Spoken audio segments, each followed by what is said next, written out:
Alhamdulillah Rabbil Alamin, wassalatu wassalamu ala nabiyina Muhammad wa ala alihi wa ashabihi ajmain. Пайғамбар алейхиссалату вассаламдан келген дуалар жана зикирлердин фикхи түшүнүү китебин сабак улантабыз. Бул бөлүмдө Аллах Таалам Араф сүрөсүнүн 205-аятында айткан: "Вазкур роббака фи нафсика тадарруа ва хифа ва дунал жахри минал қаули бил гудуви вал асал ва ла такун минал гафилин." Роббиңди эртели кеч өзүңчө ихлас менен жалбарып, коркуп жана ашкере кыйкырбай зикир кылгын жана Аллахты унутуп коюучулардан болбогун деген аятта бир нече зикирлер, маселелер камтылган. Мына ошого тиешелүү мындай кана зикирдин кээ бир адептери. Бул аятта Аллах Таалам адамдын баласына буйруп зикирге, Аллахты эстөөгө буйруду. Амыр буйрук катар келди. Жана ошондой эле тыюу келди. Эмнеден тыюу? Адам кайдыгерликке түшүп кетүүдөн тыйды. Аллахты эстеп жүргөн адам ойгоо адам. Ал эми кайдыгерликке түшүп кеткен адам өлгөн адам.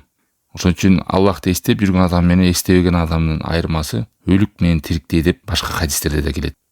Адам канчалык Аллах Тааламды эстеп зикирде жүргөн сайын ошончолук жүрөгү жумшарып, ибадатка тартылып, Аллах Тааламга жакындап, керек болсо кээ бир адамдар айткан, ибадатты мындай адамга сүйкүмдүү болушу, ошого тартылышы, жумшак болушу, ошодон түнөк табышы бардыгы адамдын зикирине байланыштуу деп.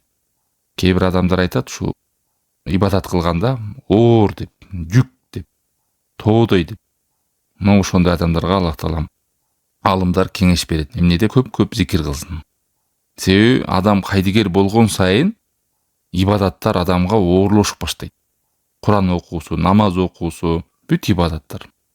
Мындай адамдардын белгиси ошол зикирди аз кылгандыгы. Керек болсо намазга түшсө дагы ою талаага чачырап кеткендиги. Окуп аткан дуа зикирлери, Куран аяттары, намаздын ичинде келген зикирлерге да маани бербей, өн эле тил менен кетип калгандыгы. Бардыгы адамдын кайдыгерлигинен келип чыгат, Алла сактасын. Аятта бир нече адептер камтылган деп айтып атат. Ишарат кылып, далалат кылып көргөзүп турат. Кайсы аятта? Азыр биз өтө турган ушул Араф сүрөсүнүн 205-аятында. Аллах Таалам айтып атпайбы: "Эй адам, сен жалгыз Аллах Тааламды эстегин, жана ошондой эле эрте менен кечинде да эстегин. Ихлас менен, жалынып, жалбарып, өзүңдү тутуп, коркуу менен кыйкырып, жана кээ бирлер дуа кылып койсо, бир жаттап алып, кыйкырып дуа кылат. Жалгыз да андай эмес, бу жерде кыйкырбай дуа кыл. Жана зикирди таштап салбагын, унутуучулардан болбогун, кайдыгерлерден болбогун" деди. Бул бапта ушул зикир кылуунун ушул аяттан эле алынган бир нече адептери бар. Биринчиден, бул аяттан эң биринчи алына турган нерсе, адам зикирди жалгыз өзү кылыш керек. Жана хор менен эмес, жамаат менен эмес, келгиле чогулайлы. Субханалла дедим, силерде чогуу айткыла. Альхамдулилля дедим, силерде чогуу айткыла. Андай эмес, адам канчалык жалгыз өзү ашкере кылып жар салып адамга айтпай, жалгыз өзүнүн нафсисинде деп кылган сайын эмне болот экен? Ихласта болот адам. Жана риядан алыс болот. Жана ошондой эле ушул зикиринин кабыл болушу, дуанын кабыл болушуна себеп болот экен. Бул биринчи адептен. Себеби дегенде бул аятта да ишарат болуп турат. Ашкере кылбай, жалгыз деп, ихлас менен кыл деп. Фи нафсика деген ушул, жалгыз ихласың менен кыл деген сөз. Экинчиден, ошо зикир кылып атканда пландап, ар жакта ойлонуп коюп, андай эмес. Кандай дейт? Тадарру деген жалынып, жалбарып, адам өзүнүн кемчиликтерин моюна алган абалда. Мен ибадатта отурам. Өзүн сындырып, аламдардын Роббисин эскерип атам. Алсыз кулмун. Мен Аллах Тааламдын эскерип атам деп, худу тероф деген өзүңдүн кемчиликтериңди эстеп, тобо менен жалынып, жалбарган абалда. Күлүп каткырган абалда эмес. Ар нерсени ойлонгон абалда эмес. Жалынып, жалбарып, күнөөңдү эске алып, өзүңдүн кемчиликтериңди эске алып, Аллах Тааламга ибадатты толук аткара албай атканыңды эске алып, мына ушул аз болсо да зикир менен ушул ибадаттарым толуктап кетсе экен, жаап кетсе экен кемчиликтерин дегендей ибадатта болуу. Зилла деген мына кортут, өзүңдү шортут деген сөз. Инкисар деген өзүңдү сындыра бил деген сөз. Ушул улук аламдардын Роббисин алдында эстеп атканыңды. Бул экинчиден. Себеби аятта эмне деп келди? Тадарруан ва хифа деди. Жалынып жалбаруу, хифа деген коркуп деген сөз. Бул экинчи адеби. Үчүнчүдөн Үчүнчүдөн, зикир кылымдагы адептерине бул аяттан алынган пайдалардан. Менин кемчилигим кылган күнөөлөрүм аркылуу акыретте азапталып калбасам экен. Ушунун артынан башыма балей келбесе экен, күнөөлөрүм артынан кечирилбей калып, же тобум кабыл алынбай калып деген адамда коркуунун болушу. Эмне деп коркот экен? Же амалдарым кабыл болбой калбайбы деп коркот. Же болбосо кылып аткан ибадаттарым кемчиликтүү деген ушунун артынан башыма балей же акыретте азапка түшүп калбаймбы дегендей адамдын жүрөгүндө коркуу болушу керек. Аллах таалам момундарды сыпаттап эмне деген? Муъминун сүрөсүндө 60-61 аятында «Валлазина ю'туна ма атау ва кулубухум важилат аннахум важилатун аннахум иля роббихим раджиун». Аллах таалам берген жакшылыктарга менен бөлүшүп, ыйман келтирип, жакшылыкта жүрүсө дагы, буйруктарды аткарып атса деле ал адамдардын жүрөктөрү коркунучта болот деген. Кайтып барар күнүндө коркушат Аллах таалам. Өз Роббисине барып кайтып барганда абалдарыбыз кандай болот? Мына нагыз ошолор жакшылык иште жарышкандар дейт. Алар жакшылык иштерде, сооп иштерде жарышат.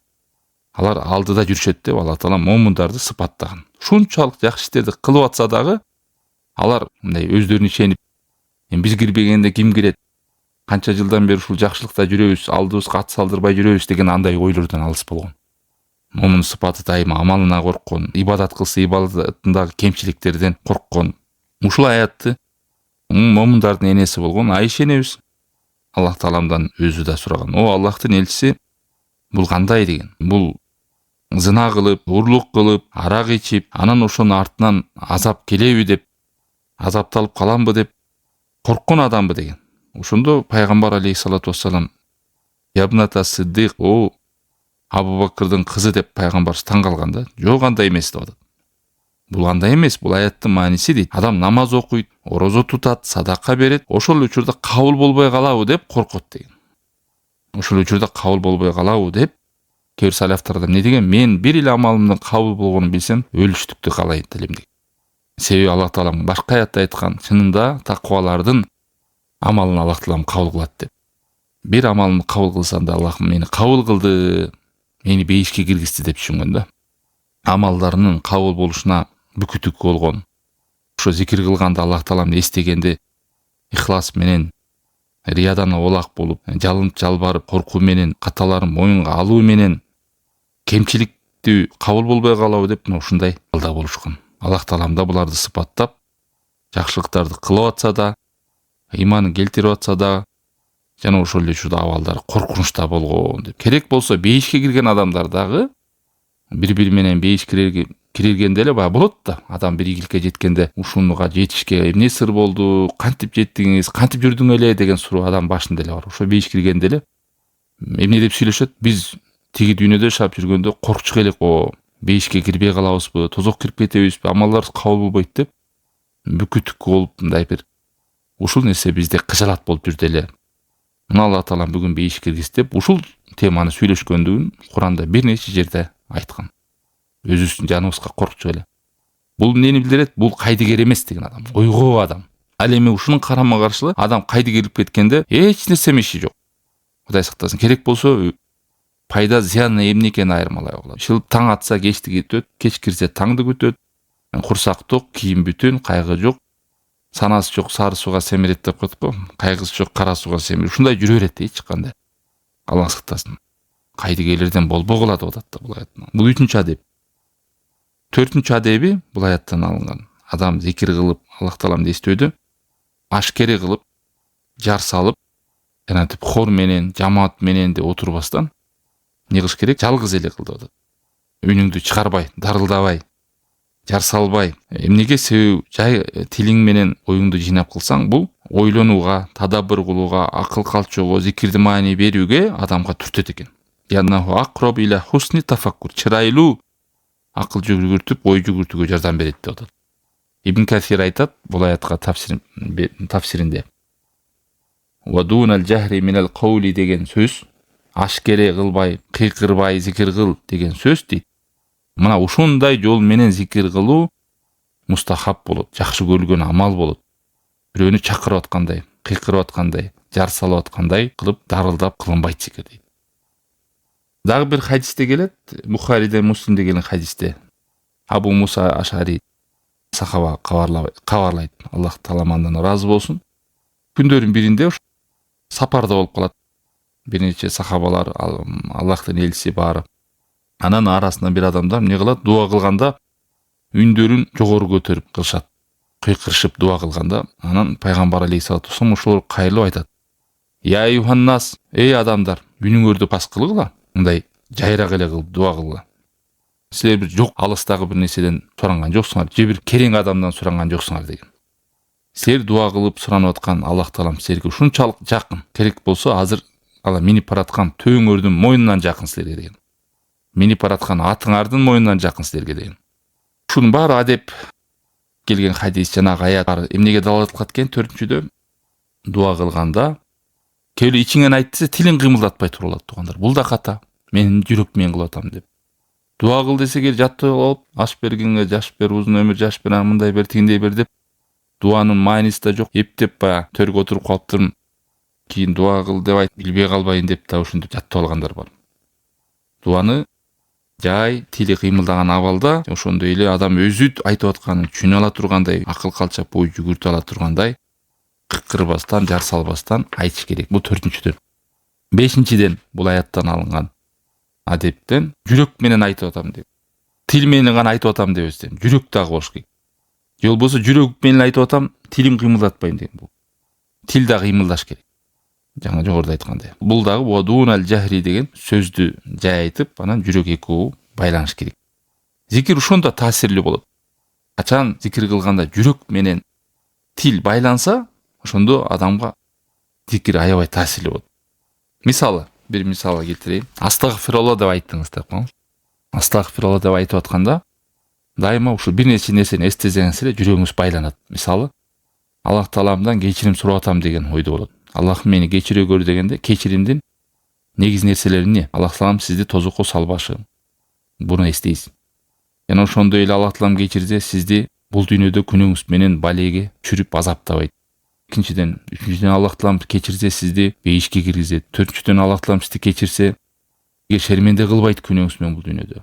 Маш тозоктон сакташы, бейишке киргизсе, сизди элге ашкере кылып шерменде кылбашы, ушул күнөө менен бул дүйнөдө дагы балеге түшүп азапталбашыңыз. Бир нече себептер кантип. Мына ошолорду эле эстесеңиз, биринчиден тилиңиз да кетет, экинчи жүрөк да кетет. Башка бир адам астагфирулла айтып бирок маанисин түшүнбөсө, айтат дагы башка нерсени оюн пландап кете бериши мүмкүн. Ошондо тилинде зикир бар, бирок жүрөгүндө жок болуп калат. Мен оюмда келбей атат, мен анда тилим менен гана айт, жүрөгүмдө келбесе айтпайм деп таштап да салбаш керек. Шайтан кээде ушинтип ой берип адамды васвас кылат да. Жүрөгүңө келе албай атса да зикирди кыла бер. Оюң бөлүнүп атса да кыла бер. Мына ошентип напсиңди жеңесиң, напсиң үйрөнүп калат. Шайтанның жиниң алсырайт. Анан адам алхамдулилля ошол адам кайдыгерликтен чыккандан кийин ошол зикирлердин маани маңызын түшүнүп жашоосуна таасир бере баштайт. Ошол эмнеге калтырбагандыктан, адат кылып алгандыгынан, напсиси да тарбияланат. Бул сразу келбейт туугандар. Акырын ошону дайыма улантып таштабаш керек. Эртең менен кечки зикир, намаздардан кийинки зикирлерди. 6-чыдан зикирде эртең менен жана кечки убакытты эскерген. Бед айтып атпайбы? Бил гудуви вал асвал деген таңкы жана кечки учурда айтат. Мындай чыкканда ушул эртең мененки убакыт менен таңкы убакыт менен кечки убакыттын өтө бир өзгөчөлүгү бар туугандар. Ушул зикирге өтө катуу бекем болуш керек. Башка убакытта айта албай калсаң, эртең мененки менен кечки убакыттагы зикирге. Багымдат киргенден баштап күн чыкканга чейин, кечки убакыт асырдын убакыты кирип, шам убакыты кирип калганга чейин. Эмнеге десе, ушул убакытта таңкы убакытта мындай тынчтыктын убагы, бейпилчиликтин убагы. Көп адамдар ойгонуп мына кечкисин болсо кайдыгерликтин убагы болуп калат. Жумушуна далбасташып, кээ үйүнө кайтышып, ар кандай учур. Мына ушул эки учурда адам зикирге бекем болуш керек. Жана бул учурларда белгилүү периштелер алмашкан учур. Таңгамал менен асырдан кийин периштелер алмашат. Мына ушул эки учурда периштелер алмашат. Түнкү периштелер кеткенде таңкы периштелер келет. Мисалы багымдатта алмашат, анан асырларда алмашат. Ушул учурда башка бир хадис кудусиде келет го. Кулдарымды кандай абалда таштадың дегенде, алар ибадат абалда таштадык элек, кайра келсек дагы деле ибадат экен дейт да. Бул деген жана багымдат намазын калтырбаган адамдар, жамаат менен окугандар, мечиттен периштелер көрөт. Караса жамаатта асырда алмашат, жамаатта кайра эртесин багамдат да келет, дагы деле жамаатта. Айрым периштелер адамдарды таанып калат, айрыкча жамаатта калбаган адамдарды. Ушул учурда алмашканда адамдын зикирде болсо, кайдыгерликте болбосо, анын даражасы көтөрүлүшкө, жакшылыкта болушунда, берекеде болушуна чоң таасир тиет адамга. Өзгөчө белгиленген эртең мененки зикир менен кечки зикирди. Бул аятта да 205 аят Араф сүрөсүндө карасаңыздар, эмне деп атат? Роббиңди эртели кеч ыхлас менен жалынып жалбарып, коркуу менен ашкере кылбастан зикир кылгын деп, эртели кеч. Жана унутуп коюучулардан, кайдыгерлерден болбогон деп атат. Ошол эртең мененки, таңкы жана кечки убактагы зикирдин мазия деген өзгөчөлүгү. Жин шайтандардан коргоо болушунда, ибадатында береке болушунда, жашоосунда, таң атса жана кечке чейинки убагында кеч кирсе, таң атка чейинки убакта берекелүү болот. Бир түндө канча деген адамдар Алла сактасын, түндүн жамандыгынан, күндүздүн канча берекесиз кетишинен, эртең менен зикирде, намазында бекем болсо, алхамдулилlah күнү берекелүү өтөт. Куранына да убакыт табылат, сабаккана да убакыт табылат, ишине да убакыт табылат, жин шайтандардан коргоо табылат. Көп пайдасы бар туугандар. 7-ден бул аятка тиешелүү Аллах Таалам ачык аяттын аягында эмне деди? Тыйды. Кайдыгер гапилеттегилерден болбогула дейт. Мындай чыкканда Аллах Тааланды зикир кылуудан унутуп калып алаксыган адамдар. Азыркы күндө телефонго алаксыйт, намаз бүтө калып чукулагандар. Эртең мененки зикирде дагы бир жаңылык карайм, бир белекет кылайм деп кирип кетет, ушу менен зикир калып калгандар. Мындай чыкканда Аллах Таалам эскертип берип атат. Ушул зикирде Аллахты эстөөдө уланткын, кайдыгерлерден болуп алаксып кетпегин.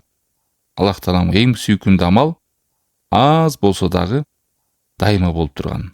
Мына ушул эртең мененки жана кечки зикирлерде ушул нерселерди адам алаксыбай, унутуп калбай, кайдыгер болуп кетпей, калтырбай улантыш керек. Мына ушул 7 адептин бардыгы ушу аяттан алынган. Араф сүрөсү 205 аятты жазып алсаңыздар болот. وَاذْكُرْ رَبَّكَ فِي نَفْسِكَ تَضَرُّعًا وَخِيفَةً وَدُونَ الْجَهْرِ مِنَ الْقَوْلِ بِالْغُدُوِّ وَالْآصَالِ وَلَا تَكُنْ مِنَ الْغَافِلِينَ. Роббиңди эртели кеч ыхлас менен жалынып жалбарып, коркуп, эскерген, ашкере кылып кыйкырып зикир кылбагын, өзүңдүн алдында кылгын, жана Аллахты унутуп коюучулардан болбогун деген. Негизи зикир кылгандарга адептер бар дагычы, бирок бул аятка тиешелүү. Ушул аяттан алынган 7 багыт же адеп десе болот. Алла Таалам бул аятта зикирге үндөдү. Ошого көп жакшылык бар экенин эскерди, чакырды, жана ошондой эле эскертти адамдын кайдыгер болуудан. Анан ушул аяттын эле артында канала периштелердин зикир кылганын, ибадаттагы туруктуулугун, Аллах Таалам болгон зикирлерин эстелген. Кадимки Алла Таалам бизге ишарат берип аткандай: "Мен силердин ибадатыңарга муктаж эмесмин. Силер бир зикирди аз кылып койсоңор, меники кем кетпейт мүлкүм. Силер зикириңер көбөйүп кетсе, менин кадыр баркым өсүп кетпейт. Мага зикир кылып, мени эстеп, мага ибадат кылып турган адамдар, махлукаттарым бар, периштелер. Силердин кылганыңар өзүңөр үчүн, өзүңөргө пайда, өзүңөргө сооп жыйнайсыңар, өзүңөргө жакшылык алып келесиңер" дегендей ишарат бар деп Ибн Таймия кененирээк эскерген. Себеби бул аятта инналлазина инда роббика ла ястакбирун ан ибадати. Роббиңдин алдында ушундай махлукаттар бар, периштелер бар. Алар ибадат кылуудан текебеленишпейт. Алар саждада туруп Аллах Тааламды арулап таңазалайт. Эч убакта чарчашпайт алар. Бири ушундай периштелер бар, рүкүдө кыямат кайымга чейин рүкүдө тургандар бар. Бири саждада кыямат кайымга чейин саждада тургандар бар. Бири зикирде кыямат кайымга чейин зикирде тургандар бар. Чарчабастан, үргүлөбөстөн, талыкпастан, жадабастан Аллахка ибадат кылган ушундай махлукаттар бар. Сажда кылгандары, зикир кылгандары. Мындай чыкканда, мындай бул улуу амал Аллах Тааламды эстеп жүрүү деп бизге бир ишарат кылып, далалат кылып көргөзүп тургандай Алла Таалам. Бул нерседе өзүңөр үчүн пайда деп. Ибн Катир айтат, рахимахуллах, Аллах Таалам муну бизге эскергени, ушул нерседе биз дагы окшошуу ибадатта, саждабызда, рүкүүбүздө Аллах Тааламды эскерүүдө кайсы бир деңгээлде ибадатта окшошуу керек болсо, Куранда аяттарда алардын саждалары эскергенде биз дагы сажда кылышыбыз керек. Сажда аяты деп коет го, укканда сажда кыл деп коет. Ошол аяттарды окусаңыздар, көбүнчө ошол периштелердин бул жерде дагы ошону эскерип атат. Алар текебер болушпайт, ибадат кылышат, Аллах Тааламды көп эскерип зикир кылышат, жана дайыма сажда кылышат деди. Ушуну уккандан кийин биз да сажда кылыш керек болду да бир жолу. Куранда канча аят бар, ушундай сажда аяттар бар. Уккан адам сажда кылышы керек болот. Силер дагы периштелер тургандай турасыңар намазда дейт. Периштелер сажда кылгандай силер да кыласыңар. Периштелер рүкү кылгандай силер да рүкү кыласыңар деп. Алар дайыма кылат. Ошондой кызмат алардын. Ошондой абалда жаратылган Алла Таалам алар деп. Сөзүнүн аягында Алла Таалам адам баласын зикирге чакырып, өзүн эстөөгө чакырып, кайдыгер болуудан эскертип, кайтарып, жана ушу бир нече адепти эскергенден кийин, ушу периштелердин ибадатын эскергендиги бизге да болгон ушул чакырык адам баласына болгон. Бул улуу шарапаттасыңар. Аллахка кул болуу бул эң чоң шарапат тугандар. Акчага эмес, бийликке эмес, байлыкка эмес, башка бир шайтанга эмес, нафсиңе эмес. Канча адамдар өзүнүн нафсине кул, өзүнүн ичиндеги жалкоолугунан чыга албагандар, өзүнүн нафсисинин рамкасынан чыга албагандар бар. Эми ушулардан чыгып, адам өзүн ибадатка үйрөтүп, жалгыз Аллахка, аламдардын Роббисине болгон сыйынууга, зикир кылууга, ибадат кылууга үйрөтүү бул эң чоң шарапат, эң чоң жакшылык. Ал жакшылыктын баары өзүңөргө кайтат. Мага сыйын кылган сан жетпеген периштелер толо деп Алла Таалам ишарат кылып, ушул аяттан кийин эле улап аткандыгы. Алар текеберде болбойт, дайыма саждада, рүкүдө кылышат деп.